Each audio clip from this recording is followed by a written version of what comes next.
بسم اللہ الرحمن الرحیم رب اشرح لی صدری ویسر لی امری واحلل عقدۃ من لسانی یفقہوا قولی رب زدنی علما اللہم فقہنی فی الدین۔ چلیں جی، آج ہم سورۃ النور شروع کر رہے ہیں اور یہ بہت اہم صورت ہے، اور اس صورت کا نام آیا نمبر 35 پہ آئے گا، اور یہ اتنی اہم ہے کہ حضرت عمر نے یہ کہا تھا کہ عورتوں کو یہ صورت بھی سکھاؤ۔ تو چلیں ہم اس کی پہلی آیت پہ چلتے ہیں۔ تو یہ صورت سٹارٹ ہی لفظ سورۃ انزلناہا وفرضناہا وانزلنا فیہا آیات بینات لعلکم تذکرون، یعنی یہ ایک صورت جو ہے جس کو ہم نے نازل کیا، یعنی یہ اللہ کی طرف سے نازل ہوئی ہے، یعنی ایک عظیم صورت ہے جو اللہ نے نازل کیا، اور آگے اس میں کیا ہے وَفَرَضْنَاهَا، یعنی اس کو فرض کر دیا گیا، یعنی اس کے اندر جو احکامات آئے ہیں وہ سارے فرض کر دیے گئے، یعنی اس کی پابندی کرنا بہت ضروری ہے۔ جو بھی احکامات قرآن میں آتے ہیں سارے فرض ہوتے ہیں، لیکن اس میں کچھ ایسے گھریلو احکامات ہیں تو وہ بھی آپ سمجھیں کہ فرض ہیں، کیونکہ یہ صورت سٹارٹ ہی ایسی ہوتی ہے جب بھی آپ ان کے اندر سے احکامات پڑھنا شروع کریں تو اس بات کو یاد رکھیں کہ اس صورت کی پہلی آیت کیا ہے کہ یہ اللہ کی طرف سے حکم ہے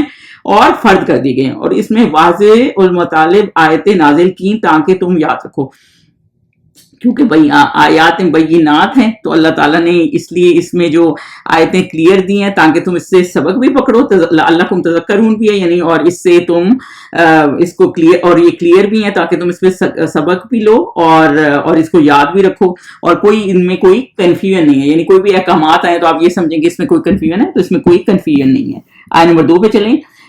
سب سے پہلے تو یہ زانی کے بارے میں جو ہے وہ حد کی بات ہو گئی ہے، اور حد کہتے کس کو ہیں؟ حد اس کو کہتے ہیں جو سزا اللہ اور اللہ کے رسول صلی اللہ علیہ وسلم نے خود بتا دی گئی ہو، اس کو حد کہتے ہیں۔ باقی جو چیزیں جیسے قرآن میں چوری کی، شراب پینے کی، اور یہ زنا کی اس طرح کی حدود آئی ہیں، تو یعنی اس سے آگے پیچھے آپ نہیں کر سکتے، یہ ایسے ہی آپ نے سزائیں دینی ہیں جیسے اللہ تعالیٰ کے حکمات ہیں۔ باقی جو تعزیرات ہوتی ہیں وہی ہوتی ہیں کہ کچھ ایسے گناہ ہوتے ہیں جو پھر جو اس وقت سٹی کی عدالت ہوتی ہے، جو ججز ہوتے ہیں، کورٹس ہوتے ہیں، وہ اس چیز کا فیصلہ کرتے ہیں کہ اس کو کس طرح کیا جائے، گواہیاں لے کے، اور وہ اس چیز کا فیصلہ کرتے ہیں۔ تو اس لیے یہ حد جو ہے نا یہ اسلامی عدالت کے حساب سے ہے، اور اس میں پھر اب اللہ تعالیٰ یہ بتا رہے ہیں کہ جو اب یہ یاد رکھیں کہ یہ اس آدمی کے بارے میں ہے جو شادی شدہ نہیں ہے، یہ والی آیتیں جو ابھی ہم پڑھے ہیں نمبر 2۔ تو اب اس کے بارے میں اللہ تعالیٰ کیا کہہ ہے کہ بدکاری کرنے والی عورت اور بدکاری کرنے والا مرد، جبکہ ان کی بدکاری ثابت ہو جائے، دونوں میں سے ہر ایک کو 100 دورے مارو، یعنی کوڑے مارو، یعنی جو اس طرح کا آدمی اور عورت ہوں، اور ثابت کیسے ہوا کہ 4 مرد گواہ گے، اگر ان میں سے ایک بھی کہہ دے گا نا کہ ایسا نہیں ہوا تو پھر آپ نہیں کر سکتے، تو باقی 3 جو کہہ رہے ہیں نا وہ ان کو پھر آگے ہم پڑھیں گے ان کو الزام لگانے کی سزا ہوتی ہے۔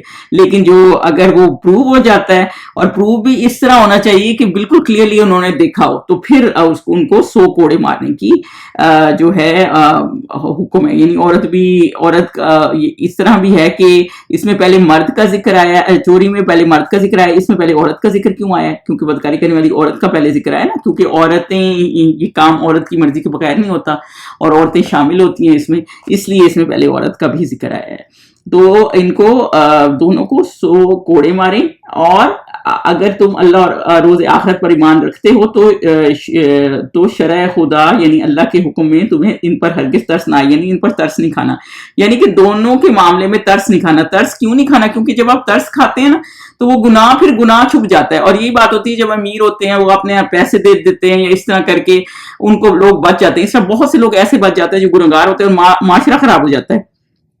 بالکل ایسے جیسے خاندانی عورت نے چوری کی تو انہوں نے بہت سفارشیں حضور صلی اللہ علیہ وسلم کو بھیجی کہ اس کو چھوڑ دیا جائے، تو آپ صلی اللہ علیہ وسلم نے کیا فرمایا تھا؟ آپ نے فرمایا تھا پچھلی قومیں اسی لیے تباہ ہوئی تھی کیونکہ وہ امیر کو سزا نہیں دیتی تھی، غریب کو سزا دیتی تھی، اس لیے اللہ تعالیٰ نے کہا ہے کہ جو ڈے آف ججمنٹ پہ، یعنی کہ اللہ کے آگے جواب دے انہیں یقین رکھتا ہے اور ایمان رکھتا ہے، تو پھر وہ ترس نہ کھائے، کیونکہ جب ترس کھاتے ہیں تو معاشرہ خراب ہو جاتا ہے نا۔ ایک تو کئی لوگ پھر غصہ کھا جاتے ہیں کہ اس کی تو کوئی سزا نہیں ملی ان کو، دوسرا یہ کہ بچے اس طرح کے بہت سے پیدا ہو جاتے ہیں جن کے سنگل پیرنٹ کے بچے ہوتے ہیں، تو مطلب کوئی ان کا ولی وارث نہیں ہوتا، تو معاشرے میں نا بہت زیادہ خاندان خراب ہو جاتے ہیں۔ تو اس لیے اللہ تعالیٰ نے کہا ہے کہ اس چیز کو، جس چیز میں سختی آ جاتی ہے نا، آپ کو یہ میں بتاؤں اس میں کنٹرول انوائرمنٹ بہت ہو جاتی ہے، تو پھر بلکہ گناہ کم ہو جاتا ہے۔ اور آگے اللہ تعالیٰ کیا کہہ رہے ہیں؟ اور چاہیے کہ ان کی سزا کے وقت مسلمانوں کی ایک جماعت بھی موجود ہو، یعنی ایک ایمان والوں کا گروہ موجود ہو، یعنی لوگ بھی دیکھیں کہ یہ سزا ملتی ہے اس طرح، تاکہ معاشرہ پاک رہے۔ اسی لیے جب حضرت عمر کا دور تھا یا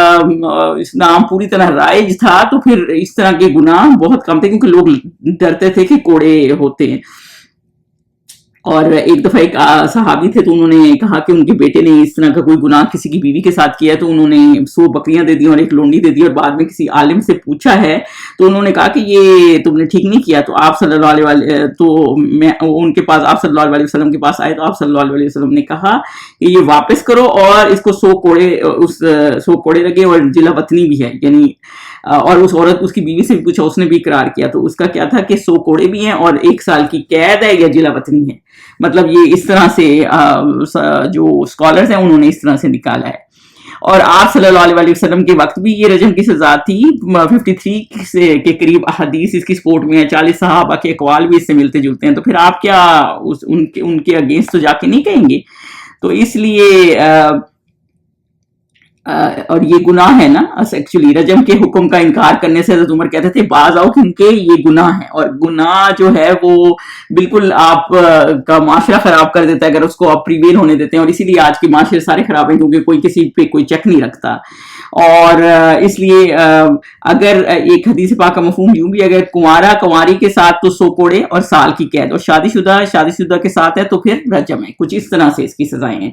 تو بیسیکلی اس طرح سزا ہے. اور آیت نمبر 3 پہ چلیں. پھر آگے اللہ تعالیٰ نے کیا فرمایا ہے، اگر بدکار مرد تو بدکار یا مشرک عورت کے سوا نہیں کرتا، اور بدکار عورت کو بھی بدکار یا مشرک مرد کے سوا اور کوئی نکاح نہیں لاتا، اور یہ مومنوں پر حرام ہے. تو بیسیکلی اس میں اس طرح کہا گیا ہے کہ جو اس طرح کے آدمی ہوتے ہیں جو دوسری عورتوں میں انٹرسٹ لیتے ہیں اور شادی کے بغیر اس طرح کی حرکتیں کرتے ہیں، وہ ویسے بھی اپنی جیسوں کو ہی پسند کرتے ہیں تاکہ ان کو آزادی ہو. اور عورتیں بھی بالکل ایسی ہی ہوتی ہیں. اس میں یہ اس طرح نہیں ہے آپ کہیں گے کہ معاشرے میں تو ایسے کہ بہت سے آدمی خراب ہیں، عورتیں بہت شریف ہیں. نہیں، وہ ایک اور کیس ہے. یہ اس طرح اللہ تعالیٰ نے بتایا ہے کہ جو برے مرد ہوتے ہیں وہ تو بری عورتوں کو ہی پسند کرتے ہیں اپنے لیے، یا مشرک کو یا ان کے سوا نکاح نہیں کرنا چاہیں گے کیونکہ ظاہر ہے ان کے اوپر پابندی جو لگ جائے گی. اور عورتیں بھی اسی طرح کی ہوتی ہیں جو اتنی آزاد خیال ہوتی ہیں، وہ پھر ان کے ساتھ نہیں کرنا چاہتی، وہ شریف آدمی ہوتے ہیں. اور یہ اس طرح سے کہا گیا. اور قرآن حدیث پاک کا مفہوم ہے کہ قیامت کی نشانی میں سے ایک ہے کہ زنا عام ہوگا. اور آج ہم دیکھتے ہیں کہ یہ چیز عام ہے کیونکہ اس پہ کوئی روک تھام نہیں ہے نا. اور کتنے خاندان برباد ہوئے ہیں، اسپیشلی ویسٹرن تو پوری گھر کے گھر تباہ ہوئے ہیں. اور 3 آدمی ایسے ہوں گے جن سے اللہ تعالیٰ اگلے جہان جو ہے بات بھی نہیں کرے گا اور نہ ان کو معاف بھی نہیں کرے گا. ان میں سے ایک بوڑھا زانی ہے، بوڑھا اور پھر بھی حیا نہیں ہے، اور ایک یہ جھوٹا بادشاہ، یعنی وہ بادشاہ ہے اور اس کو کیا ضرورت ہے جھوٹ بولنے کی، اور ایک متکبر فقیر، یعنی کہ اس کو مدد مل رہی ہے اور وہ اٹھا نہیں رہا، وہ متکبر ہے. تو بیسیکلی یہ اللہ تعالیٰ نے اس میں یہ بتایا ہے کہ ان کے مزاج کے کیونکہ مطابق نہیں ہوتی وہ عورتیں، جو شریف عورتیں ہوتی ہیں، تو اس لیے وہ چاہتے بھی نہیں ہیں کہ ایسا ہی میچ بتائیں. اور دوسرا یہ بھی آپ کے لیے ہے کہ اگر کسی کوئی اس طرح کے پرپوزل آ رہے ہیں تو وہ یہ دیکھے کہ جس طرح کی آپ کے بچے شریف ہیں تو پھر آپ شریف لوگوں میں ہی رشتہ کریں، کیونکہ بعض لوگ سوچتے ہیں کہ شادی کے بعد ٹھیک ہو جائیں گے، وہ ایسا معاملہ نہیں ہوتا. تو یہ چیز سالے کے لیے سالے ہی بہتر ہے، بیسیکلی یہ بتایا گیا ہے. اور اگر توبہ کر لے تو پھر وہ نکاح کر سکتا ہے، اور بات ہے. آیت نمبر 4 پہ چلیں. اور جو لوگ پرہیزگار عورتوں کو بدکاری کا عیب لگائیں، یعنی اب یہ کیونکہ اس صورت میں عف کا معاملہ بھی ہے نا، جو بی عائشہ پہ تہمت لگا دی تھی، تو وہ پرہیزگار عورت تھی، تو اس سے اللہ تعالیٰ یہ کہہ رہے ہیں حد قذف. اب ہم یہاں پڑھیں گے. حد قذف یہ ہوتا ہے کہ الزام لگایا جائے، اس کے لیے نا 4 گواہ ضروری ہوتے ہیں، اس کو حد قذف کہتے ہیں. اور اب اللہ تعالیٰ یہ فرما رہے ہیں جو لوگ پرہیزگار عورتوں کو بدکاری کا عیب لگائیں اور اس پر 4 گواہ نہ لائیں، یعنی 4 گواہ نہ لائیں، ان پہ بھی کوئی گواہ نہیں تھا، کوئی 4 گواہ نہ لائیں، تو ان کو 80 دورے مارو، یعنی 80 کوڑے مارو، اور کبھی ان کی شہادت قبول نہ کرو. نمبر 1 80 کوڑے. نمبر 2 ان کی گواہی کبھی بھی قبول نہیں ہوگی، یعنی وہ کسی کے لیے گواہی نہیں دیں گے. اور تیسرا یہ کہ وہ فاسق ہیں، ہم الفاسقون، یعنی کہ نافرما بردار ہیں، حد توڑنے والے ہیں، یعنی لوگوں کو ان پہ ٹرسٹ ہی ختم ہو گیا بیسیکلی. تو یہ اللہ تعالیٰ نے بیسیکلی عورت کے حقوق کا وہ کیا ہے، کیونکہ اس دور میں بھی نا شک کے بحاف پہ آپ کسی بھی الزام نہیں لگا سکتے. حضرت عمر کے دور میں بھی 4 آدمیوں نے کہا تو ایک نے کہا کہ تین کو ٹھیک تھا، اور چوتھا جو تھا نا وہ کہنے لگا کہ مجھے تو شک ہے. تو پھر انہوں نے باقی 3 پہ حد قذف لگا دی تھی، یعنی یہ جو 80 کوڑے ہیں نا، کہ بھئی تم جھوٹ بولتے ہو، کیونکہ 4 گواہیاں پوری ہونی چاہیے، کیونکہ عورت پہ ہر کوئی منہ اٹھائے ایسی بات کر دیتا ہے نا، کسی نے کسی کے ساتھ بات کر دیتے، دیکھ لیا آج بھی آپ دیکھیں تو لوگ اتنی بڑا فسانہ کھڑا کر دیتے ہیں. تو وہ یہ اللہ تعالیٰ نے اس چیز کو ختم کیا کہ ضروری نہیں ہوتا کوئی کسی کے ساتھ بات کر رہا ہے کچھ ہے تو اس کا کوئی معاملہ ہی چل رہا ہے. تو اگر آپ نے دیکھا نہیں ہے اچھی طرح سے تو پھر یہ آپ نہیں کر سکتے. یہ اس لیے بھی تھا کہ ایک معاشرے میں گندی غلط باتیں کامن نہ ہو جائیں، اور دوسرے یہ کہ معاشرہ خراب ہو جاتا ہے نا، ہر گھروں میں یہ باتیں ہونے لگیں، تو جب ان کو پتا ہوگا اتنا گناہ ہے تو کوئی اس پہ بات نہیں کرتا، تو کوئی کسی پہ غلط الزام نہ لگائے. آیت نمبر 5 پہ چلیں.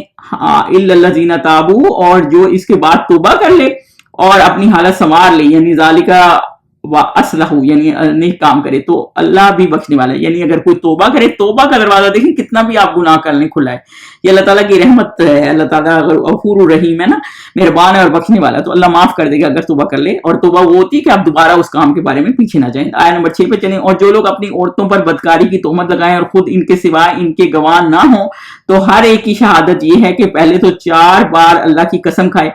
اب معاملہ یہ تھا، یہ حد لیان پڑھ لیں ہم، پیچھے ہم نے حد قذف پڑھی ہے، اور اب آگے ہم کیا پڑھیں؟ حد لیان. حد لیان، لیان لعنت سے ہے، یعنی اللہ کی طرف سے خیر سے دور. لیان کا مطلب ہے جب آپ آدمی، اور دوسری بات یہ جب آدمی اپنی بیوی پر تہمت لگائے تو پھر اس وقت تو کسی نے دیکھا نہیں ہوتا، تو اس وقت کیا معاملہ ہوگا؟ تو اس وقت یہ کرے گا وہ کہ وہ خود اس کے سوا گواہ نہ ہو. تو ایک کی شہادت یہ ہے کہ وہ پہلے 4 بار اللہ کی قسم کھائے، یعنی ایک خود ہی 4 بار قسم کھا کے اس بات کا یقین دلائے کہ میرے ساتھ ایسا نہیں ہوگا، ایسا نہیں ہے، ایسا ہی ہے، ایسا ہی ہے. 4 دفعہ قسم کھا کے کہے، کیونکہ اس نے خود دیکھا. ظاہر سی بات ہے جب گھر میں میاں اور بیوی ہوتے ہیں، بعض دفعہ ایسا ہوتا ہے کہ کوئی اور نہیں ہوتا اس گھر میں، تو اگر اس نے دیکھا ہے تو شوہر کی گواہی کہی ہے کہ وہ 4 دفعہ قسم کھائے کہ اللہ کی قسم کھائے کہ بے شک وہ سچا ہے، لمن الصادقین. اور 7ویں میں اور 5ویں بار کہے کہ اگر وہ جھوٹا ہو تو اس پر اللہ کی لعنت ہو. یعنی کہ جب 5ویں دفعہ آتی ہے نا، تو پھر جو قاضی ہوتا ہے، جج ہوتا ہے، جو ان کا فیصلہ کر ہوتا ہے، یہ گھر میں نہیں کام ہونے، یہ عدالت میں ہی کام ہونے ہیں جو بھی اس وقت کی ہیں. تو پھر وہ اسے کہتا ہے کہ دیکھو اللہ تعالیٰ کا عذاب آ جائے گا، اللہ کی لعنت ہو جائے گی، تم سوچ لو. 2-3 دفعہ پوچھتا ہے اس سے، جب وہ پھر بھی کہے کہ ہاں ٹھیک ہے 5ویں دفعہ میں جھوٹا ہوں تو اللہ کی لعنت ہو، تو پھر اس پہ یہ حد لیان لگتی ہے، پھر یہ حد لگتی ہے. تو بیسیکلی یہ والی جو ہے معاملہ اس پہ ہے. یہ اس طرح سے بھی تھا کہ ایک صحابی تھے، اس کا کچھ اس طرح سے بھی معاملہ تھا کہ جب یہ اوپر والی آیتیں آئی نا کہ 4 گواہ ضروری ہیں، تو سعد بن عبادہ تھے، تو انہوں نے کہا کیا واقعی ایسی اتری ہے؟ یعنی اگر بیوی ہو اور گھر میں کوئی بھی نہیں ہوتا اور آپ نے دیکھ لیا تو پھر اس کا کیا معاملہ ہے؟ تو پھر ایک صحابی حلال بن امیہ تھے، اور انہوں نے کہا کہ میں نے تو دیکھا ہے اور اسی طرح ہی لیکن میرا کوئی گواہ نہیں ہے. تو پھر یہ آیتیں اتری تھیں، تو پھر انہوں نے 4 دفعہ قسم کھائی اور کہا کہ میں سچا ہوں. اور دوسری دفعہ پھر ان کی بیوی کو بلایا گیا، اور ان کی بیوی نے بھی 4 دفعہ. پھر جب عورت ہو، جب یہ آیت نمبر 8 اور 9 میں پڑھ دیتی ہوں، پھر وہ قصہ بھی کلیئر ہو جائے گا. اسی طرح ان کی بیوی کو بلایا گیا اور انہوں نے بھی 4 دفعہ قسم کھائی. اور عورت، آیت نمبر 8 پہ چلیں. اور عورت سے سزا کو یہ بات ٹال سکتی ہے کہ وہ بھی پہلے 4 بار اللہ کی قسم کھائی ہے کہ بے شک یہ جھوٹا ہے. تو وہ یہ قسم کھائے کہ آدمی میرا ہسبینڈ جھوٹ بول رہا ہے، ایسا نہیں ہوا، میں نے ایسا کچھ نہیں کیا. پھر اس کو بھی قاضی کہے گا کہ آپ پہ اللہ کا عذاب آ جائے گا. اور وہ 9ویں دفعہ پھر وہ 5ویں دفعہ پھر کہے کہ اگر یہ سچا ہو تو مجھ پر اللہ کا غضب ہو. دیکھیں عورت پہ عذاب ہے اور آدمی پہ لعنت کا ہے. عذاب اس لیے کہ عورت اگر اس چیز میں انوالو ہے نا، تو اور اس نے کیا اور آدمی اس پہ الزام لگا رہا ہے، تو یہ عذاب بہت زیادہ ہوتا ہے. یعنی اللہ کی بہت زیادہ ناراضگی ہے اس کے اوپر، بہت زیادہ سزا ہے.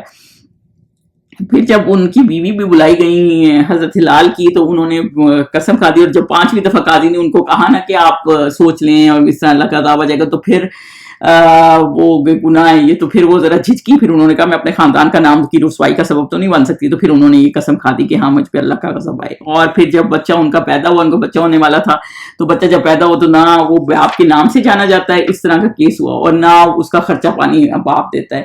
اور جب وہ بچہ پیدا ہوا تو سرخ و سفید تھا، اور جو اگر حضور صلی اللہ علیہ وسلم نے فرمایا اگر سرخ و سفید ہے تو پھر وہ ہلال کا ہے، ورنہ وہ کسی اور کا ہے جو ان کے گھر ایک مہمان ٹھہرا ہوا تھا.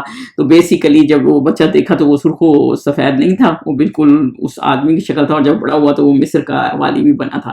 لیکن مسئلہ یہ تھا کہ یہ سزا اور وہاں کے نام سے ہی جانا جاتا تھا. تو یہ سزا بہت سخت ہے. اور دیکھیں اللہ تعالیٰ ایک ان کو عبرت کا نشان بھی بنا دیتا ہے کہ اب کتنی آپ ہیوملیشن فیس کرتے ہیں غلطی اور گناہ کی وجہ سے. تو اس طرح سے یہ واقعہ ہوا تھا. اور پھر یہ آیتیں تھیں، یعنی کہ جو ہسبینڈ ہے بیسیکلی اس میں رول حد لیان کا یہ ہے کہ وہ 4 دفعہ قسم کھائے اور پھر